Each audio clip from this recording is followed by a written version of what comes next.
In the early 2000s, I had recently returned to the United States after having been in Berlin for 17 years. I was living in Santa Cruz as a very stoked and somewhat new surfer and began running a little belt company out of my place there. I built an all-girls surf team of product representatives and began expanding the endeavor.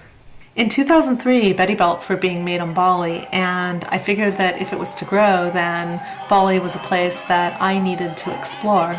Traveling and surfing around the island, I met people who introduced me to this beautiful culture and the complex world associated with being a designer and creating product with Balinese artisans. It was a challenge, magnified by being a newly single woman with a fledgling company. I'd been married in my Berlin life. I was on a solo surf trip out to another island, Nusa Lembongan, when a fellow surfer befriended me. He and his wife, who was also a jewelry designer, fronted an Aspen-based company, and they were there producing their line on Bali.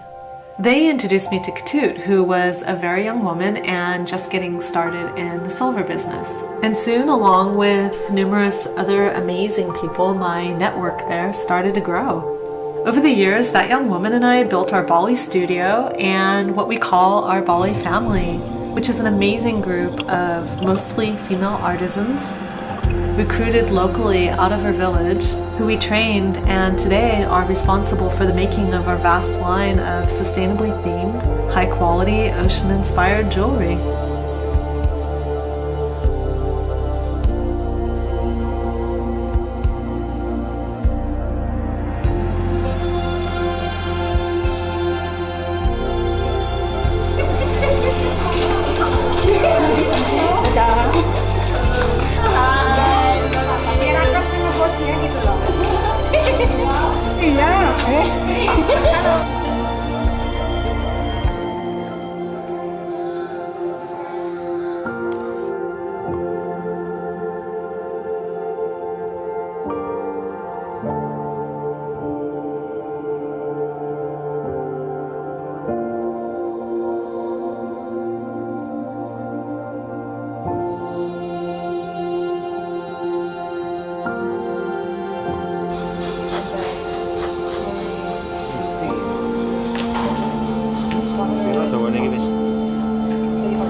Thank you.